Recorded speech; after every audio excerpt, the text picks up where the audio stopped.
Hello? Hello, hello. Wait, you've got to be kidding me.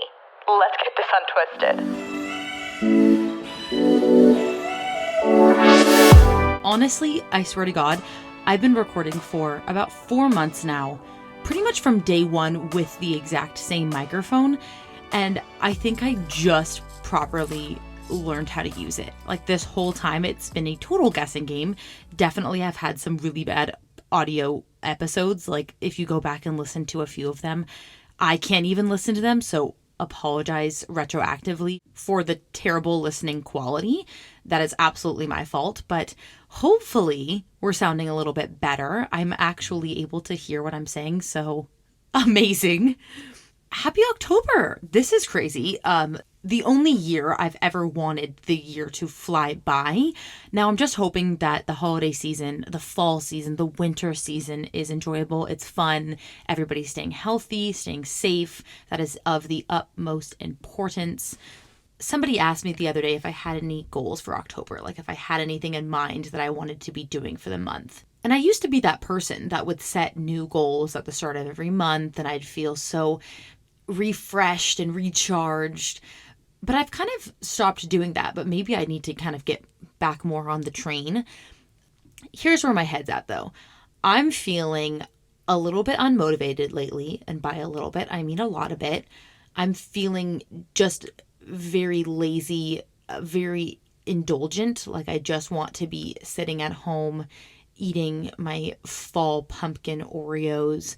I don't really want to go to the gym. I don't really want to leave the house. Like, I think I've told myself I was going to go on a run for the past 4 days.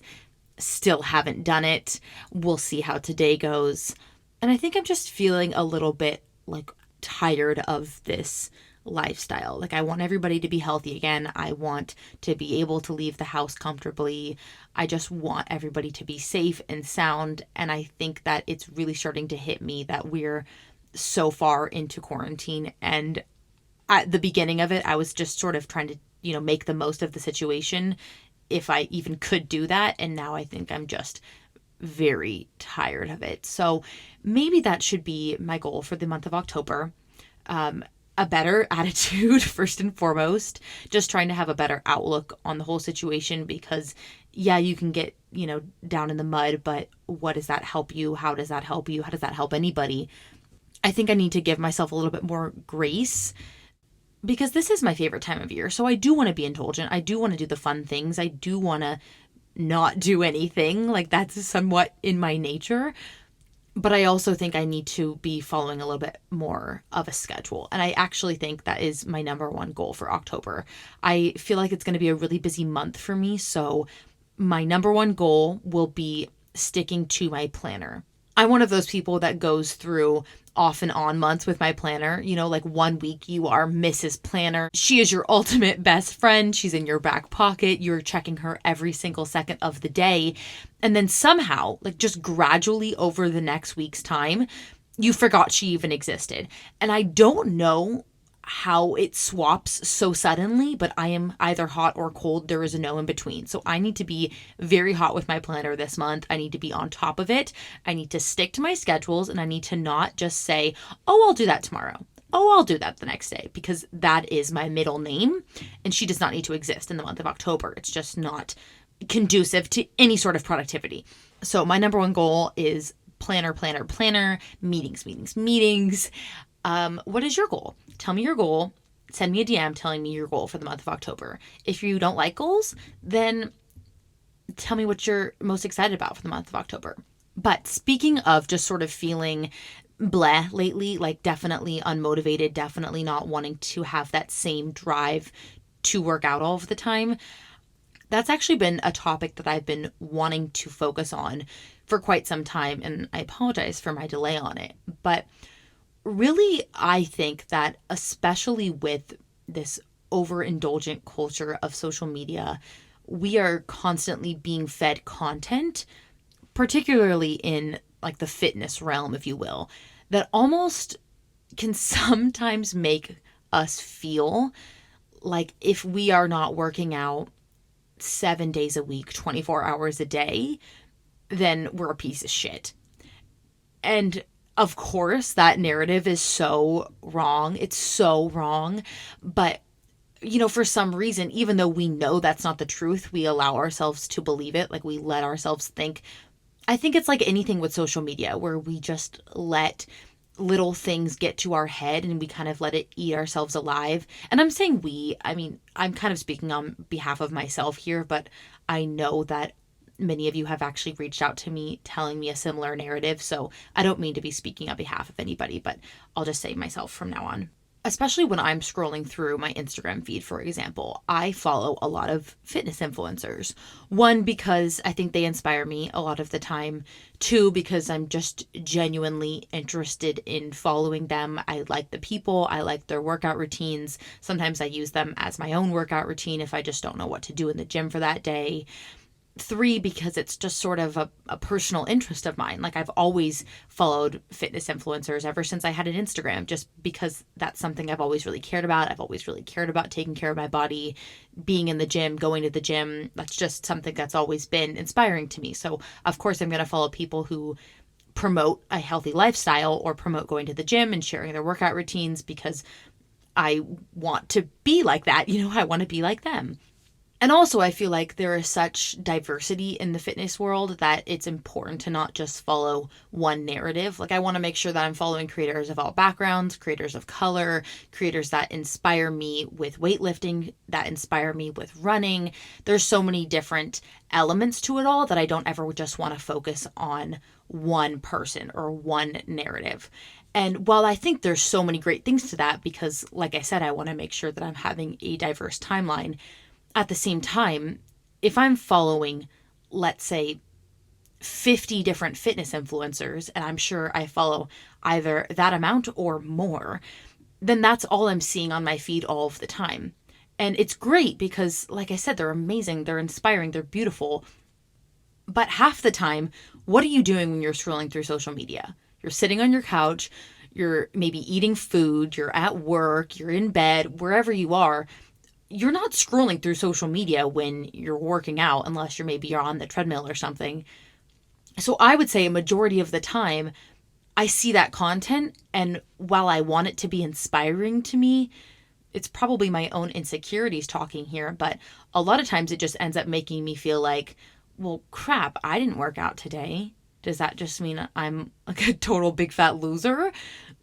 And all of a sudden there just becomes this pressure kind of internally or maybe through social media to feel like you need to be working out all the time. Or even, let's say, in my case, I absolutely love making content that's kind of centered around a healthy lifestyle or fitness challenges, especially on YouTube.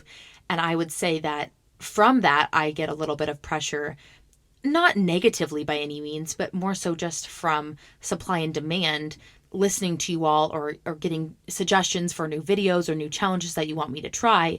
And so I will see, left and right comments of do this workout or try this challenge or review this person, blah, blah, blah, which is amazing. And I do enjoy that. But there's also that pressure of feeling like, okay, I need to continually do this fitness thing because it's going to be my video for the week, even though maybe mentally I don't want to work out that day. Like I don't want to do anything that day. Or maybe I'm just too swamped with work or life to actually make an hour or 30 minutes to do a workout. And I just want to take the stigma away from it. Like you can live a healthy lifestyle without needing to work out 7 days a week. I'd say on a good week, I probably work out maybe 4 or 5 times a week and I'm feeling good. Like I feel really, really great. If I work out 7 days a week, like when I was doing 75 hard and I didn't have a rest day for 75 days, I feel like some days I felt good and then other days I felt drained because our bodies crave that rest time. And the thing is when we see these fitness influencers or these people online constantly sharing workout content, and I've mentioned this before, one, it's their job. It is their job to be fitness creators. It is their job to post workout content. So of course we're going to constantly be bombarded with it. But at the same time, we don't see their off days. We don't see the days that they're just sitting at home. And I would say a lot of times I've seen different creators share that they will go to the gym and film different videos all in one day. Like they might just have one single day where they're almost doing outfit changes, just filming themselves at the gym, filming different videos so they have content for the rest of the week. But they spread it out. So it looks like they're going to the gym every single day, but maybe they only went 2 or 3 times that week. But we don't know that because it's not always shared. It's not always transparent. And that's not on their fault at all. But I think when you're just consuming so much of it, you're like, well, golly gee, this freaking sucks. Something else that I recently recognized also, just even looking back through pictures or just remembering how I felt, was when I finished 75 hard, like I mentioned, I had not rested, like truly rested in 2.5 months. So when your body is constantly being put under that pressure and like the pressure of needing to always move or not having the ample time to recover, you almost don't get to see the benefits right away.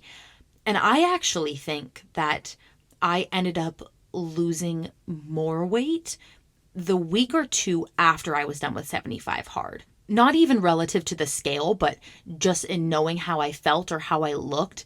I remember thinking, wow, I feel like this past week I've barely worked out, but I feel better and I look better than I did when I was at the peak of 75 hard. And truly, I think it was because my body finally had time to just take a second, rest, recover, and probably maybe, I don't know, whatever your body does during that recovery time. Like it ended up being super beneficial for me, but I didn't know that when it was happening, because you're just living your life. But I think I remember feeling like kind of defeated after finishing 75 hard. Like, heck yes, I was really proud of myself, but I was just sort of expecting, I don't know, like a little bit more of like this drastic change. And I think it's wrong of me to even put so much pressure on like a single program. But that's why sometimes I look back and think, oh my gosh, I can't believe what I was putting my body through. And of course I was, being smart and whatnot. But at the same time, it was so much that I think my body was finally just so happy to take a moment and relax.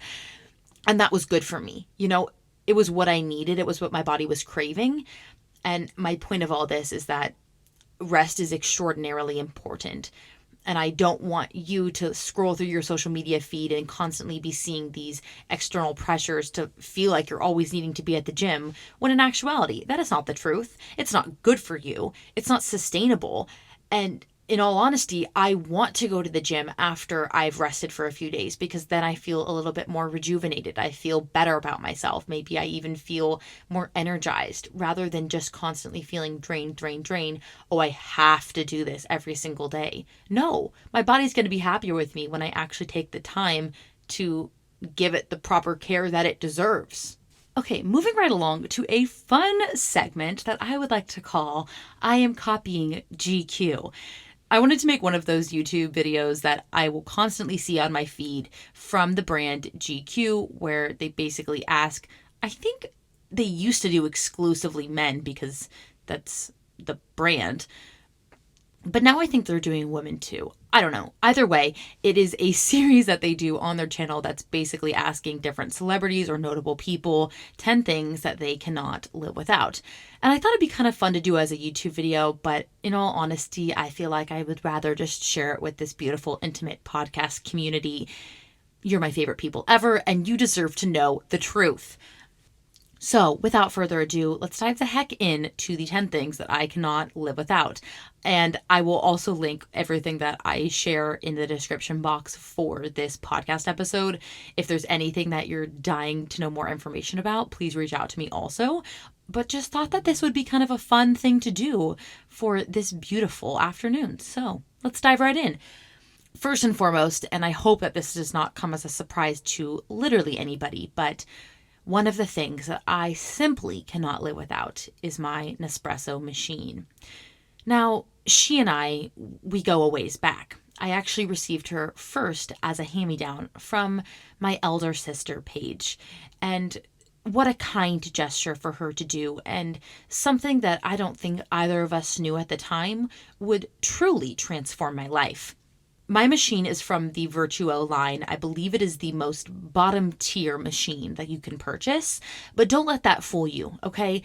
From my experience trying different Nespresso machines, I've had the more delicious cups at the bottom tier product line. So don't be fooled, okay? And I would also argue that most people would steer away from Nespresso because you might think that the pods are too expensive, when in actuality, they're only $1.10 per pod, which a bit pricey, but less pricey than other instant coffee machines.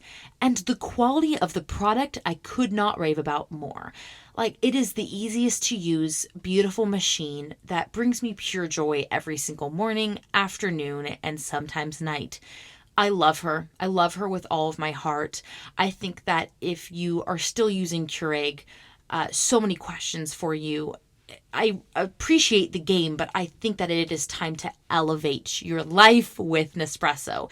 And also, you can compost your Nespresso pods. And I do not believe that you can compost your Keurig pods. And I could be wrong about that, but I do know that that was a huge issue back in the day. But I am very proud that I can compost my Nespresso pods because I take full advantage of the opportunity. I think it is great that the company does that. And it makes me all the more eager to make more coffee every single day. So, Nespresso machine, first and foremost, she is a beautiful portion of my life. I don't know if I would be the same person without her, and I would really, really encourage you to look into the Nespresso machine. Moving right along. This one's a little bit boring, but, we're talking 10 essentials here, and I just need to spit you the truth. Vaseline, okay? The tub of Vaseline. Now, you might be thinking, Taylor, gross? Don't you just use those in first aid kits? Does anybody still use Vaseline? Wrong. So many ways that you might be wrong. Vaseline is one of the best products that you can get for a chapped lip, a dry face, a small cut on a finger, like so many different purposes that this amazing product serves. Every single day, multiple times a day. I think it is the only product that actually helps a chapped lip. My mom used Carmex growing up, so I used Carmex whenever I would buy chapstick. But I think that many of the lip balm brands are addictive, and they actually put in some sort of addictive thingy that makes you want to use them more. I do not find this to be the same. I do not find this to be the truth with Vaseline. It is the only product that just is pure. It's kind. It only gives you what you ask of it. It does not require much more. She is selfless. She is serving you all of the rehydration that your body needs. Do not be sleeping on the Vaseline, okay? They even have cocoa butter as a flavor, which, need I say more? Get yourself some Vaseline. No, this is not an ad, but yes, I will make it one. No surprise here, my half-gallon of water bottle jug that I carry around with me like it is attached to my hip. I'm actually a little bit in the market for a new water bottle, if I'm being honest, because this tried and true friend has been with me for months and months and months, and while I adore her, she's a little bit obnoxious. Like, I love it because of the convenience, okay? I carry around this half-gallon of water with me wherever I go. It's actually 2,000 milliliters, so it's a little bit more than half a gallon. And she's bodacious, she's a little bit flashy. On her side, there are a few quirky phrases, trying to encourage you to drink more water throughout the day, like 5 p.m., halfway there. Or, you've got this, don't stop now. Never once have I paid attention to those. Maybe they help somebody out, but for me, it's almost like an embarrassing bumper sticker that I just live with. So perhaps I'm in the market for a new one, but regardless, the importance here, the moral of the story is that I do drink my water, and you should too. Stop neglecting not drinking water. She's important for you. She will nourish you. She will protect you. She will hydrate you. You need to be drinking water. Next up, we have my hot and cold friend, my planner. Now, I've been through the ringer with my planners. I've tried every variety. I've asked for recommendations. I've seen the extremes of both ends of the planner world. And let me tell you, it is vast, it is scary, it can be intimidating, but find the planner that works for you. Now, I would say that a lot of people recommended to me maybe a little bit more of like I would say more girly aesthetic ones that are pretty and flowery, and they just didn't work for me. I also have a very particular brain, as I'm sure we all do, but I just like to be organized in a way that is coherent for my thought process. And so truly, I'm going to give you my planner recommendation, but honestly, it might not work for you because maybe you don't think the same way that I think. But if you have always been frustrated with the planner community, hear me out. I have found what I believe to be my favorite planner in the modern day. It is from the brand Lamare, that is Lamare. And not only is she affordable, which somehow is a rarity for the planner community. I don't know why it's so hard to just bind a few pages together. And no disrespect to planners here, to people who plan the planners, but just it doesn't need to be $100. It really doesn't. But this planner is beautiful. She's kind. She's giving. She's lovely. I think I actually included her in, I think the video that was like 10 fitness products that I need or something like that. So if you want to watch my YouTube video on that, you can see more of this planner. But otherwise, like I said, I'll link this in the description box. This is the kind of planner that you need if you're somebody like me who's a little bit more like do it all dolly. You want to do all of your tasks all in one day, but you don't know how to prioritize them. You like a clean layout. You want a full monthly schedule that you can see, that you can help visualize. It is perfect. She's just perfect in every way. I want to say, I don't know if I know the style of it. I will link my specific style down below, but essentially mine has top 3 priorities for the day, which is remarkable. I can't tell you how good that feels to only have 3 priorities. Of course, there's room for more things at the very bottom, like other random to-do things, but you should just have like your top 3 things that you need to get done that day, because otherwise your brain is going to get swarmed with information and you might just be like me, you would get overwhelmed and then you would do nothing. And Lamare helps you, okay? She helps you thrive. She helps you stay organized. I love her so much. Okay, Lamare planners. Sort of a weird one, but I've realized recently that without this product, I would not be who I am today. My spoolie, my eyebrow brush, and eyebrow powder, okay? I recently, and by recently I mean like back in January, the last time I was even able to get my eyebrows done. I got my eyebrows done at the Ulta Beauty Bar located in your local Macy's. And I usually don't have a specific eyebrow lady. I just, go in and see who's ever available or, make my appointment, whatever. And I happen to be blessed with the most amazing young woman. And she saved my eyebrows for the better. And to say that I miss her would be the understatement of 2020. But for most of my eyebrow life, I have been using a spoolie here and there, but also using an eyebrow pencil. And I think that works for most. It works for some. It works for the more eyebrow makeup talented. But when it comes to the folks like me who maybe need more help than is normally required, the eyebrow powder is a game changer. She is magnificent. She is lovely. She is giving me the life that my eyebrows needed. Now, I've also recognized that I am a different person before and after I brush my eyebrows in the morning. Like, I used to not recognize how important that was. You brush maybe the hair on your head, but do you remember to brush your eyebrows? I sure didn't. Now I won't. Eyebrow brushes and eyebrow powder has changed the game for forever. I use the Benefit Brow Bar Brow Powder. I think that's what it's called. It is amazing. It is so easy to apply. Like, take it from somebody who does not know what they're doing. It is so darn easy. Even if you don't use the powder, just having that spoolie, oh my gosh. Watch me look back at this episode and be like, Taylor, you didn't know what you were saying. You don't know what a spoolie is. I hope I'm using the right word. Either way, bottom line, brushing my eyebrows in the morning. A top essential thing for Taylor Woods. What has this come to? 2020. What has she brought us? The love of a face mask. I think in the beginning, a lot of us were a little bit pessimistic, but I think as we've gone on, we've started to use these face masks as a fashion statement, to which I say, heck yes. My favorite masks, my only masks that I will use, which, gosh, saying masks so many times is hard to say. So sorry about that. But the masks that I use are from Kitsch, Kitsch.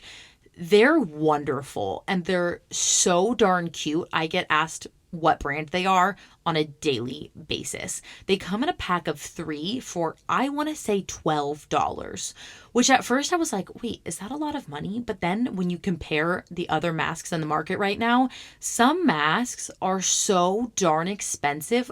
You would think that you're buying a designer bag, a designer mask. But 3 for $12 is incredible. Keith and I both use them. I got him kind of like the more neutral colors. I use the fun patterns. They're adorable. They go with so many different outfits. I think that they've become a part of me. I am a part of them. That sounded weird to say. They're so easy to wash too and like take care of. They're cloth masks, obviously, and they're just really, really darn cute. I love the brand, absolutely adore them. So if you haven't heard of Kitsch or you just want a new face masks, I know I tag all of my face masks that I'm wearing from them on my Instagram, which happens to be like so many. Like who would have thought I'd have a Instagram feed with so many masks on it? But I do. And it's all thanks to Kitsch. So thank you so much, Kitsch. Next, we have something a little bit more broad, but something that I receive so many comments on, and that is my collection of jackets and sweaters. I never thought I would ever be complimented in my life for truly anything, let alone my fashion sense. I love fashion, like I absolutely adore it, but I sort of feel like I have never found my own sense of style. Like I love what I love, but I'm not, I don't know, like if you asked me what my style was, I wouldn't be able to tell you. Don't got that drip, you know what I mean? But when it comes to my sweaters and my sweatshirts, it's the only thing that my wardrobe consistently consists of. And when it starts to hit literally anything below 70 degrees outside, what is that Celsius? Like 20? Totally, I guess. But my sweaters, my sweatshirts, my hoodies, my jackets, they're out to play, okay? So many questions, so little time. Actually, ask me all the questions. I have all of the time. I would say a majority of my sweaters are hand-me-downs from my family, from my friends. A lot are from thrift stores. Not many, not much. I love to thrift, but I don't thrift that often. Some are from Madewell. I do love a good Madewell sweater.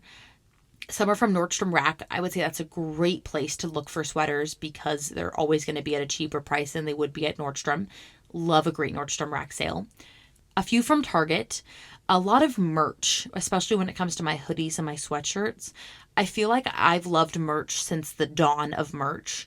Like, if you know who Tyler Oakley is, he used to be kind of a big YouTuber. He's still on the platform, I think, but I don't know if he's as popular anymore. But me and my friend loved him back in the day when he was like making these videos about One Direction. And my friend got me an original like fangirl shirt. That was like my first piece of merchandise and I loved it. I have so much Miley merch because Miley is my queen, always forever. Jonas Brothers merch.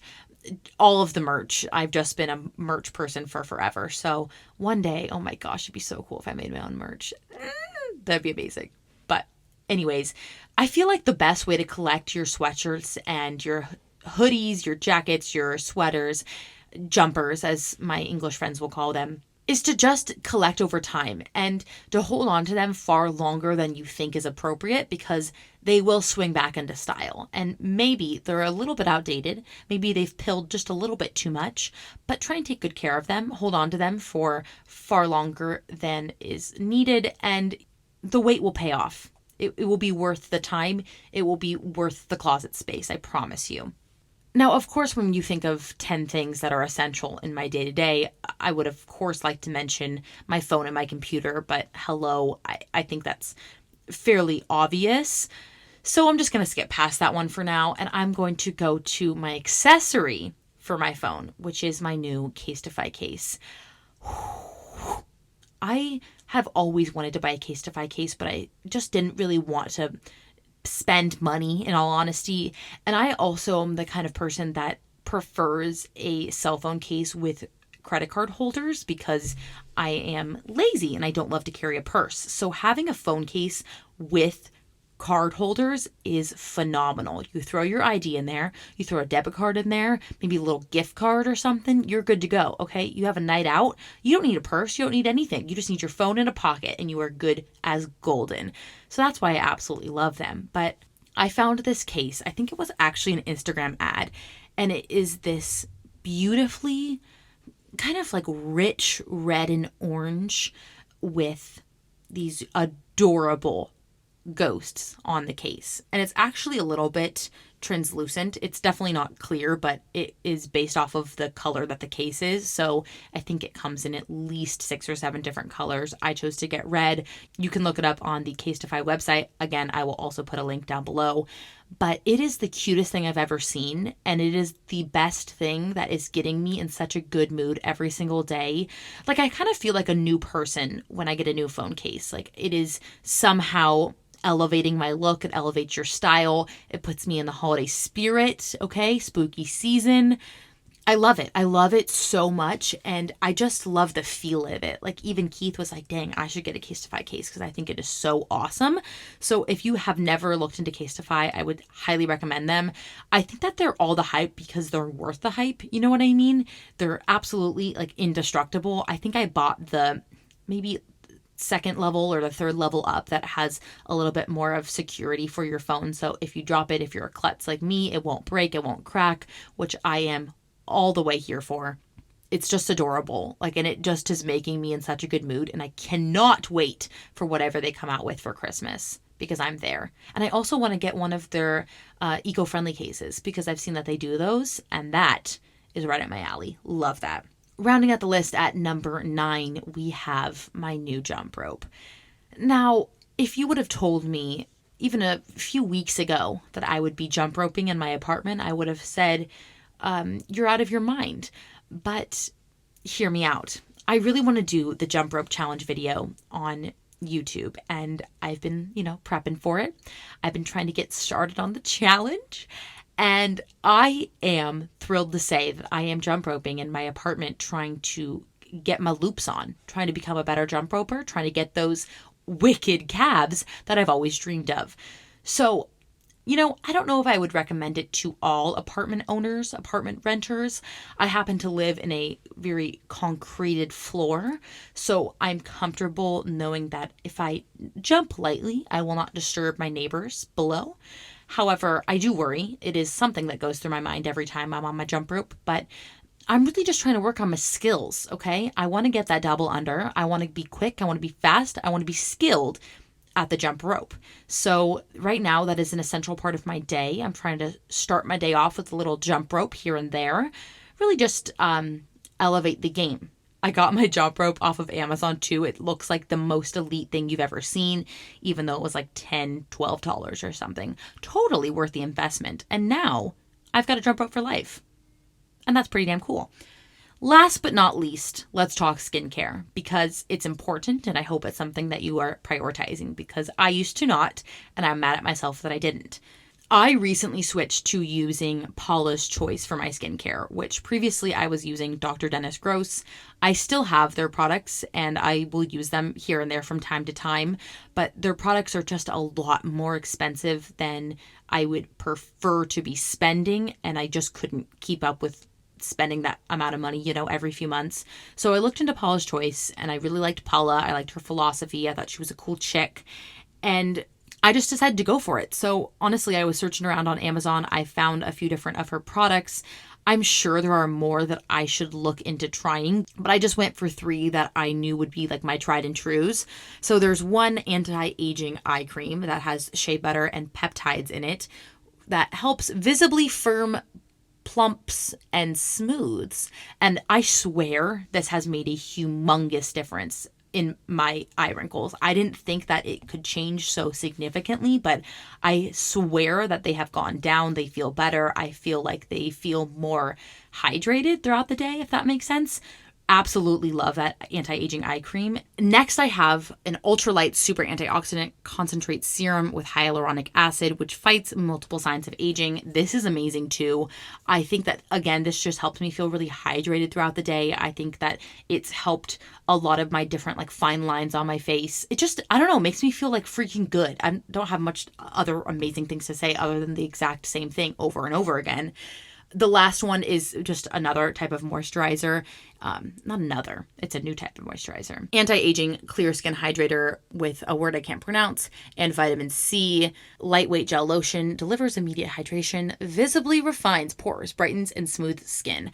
Love all three of these. And again, I should look into, what other lines I can get from Paula, but I would say for good skincare that is backed by a good company, she's awesome, and I would say it's fairly affordable if you're just looking for little ways that you can improve your skincare routine. Highly recommend looking into Miss Paula.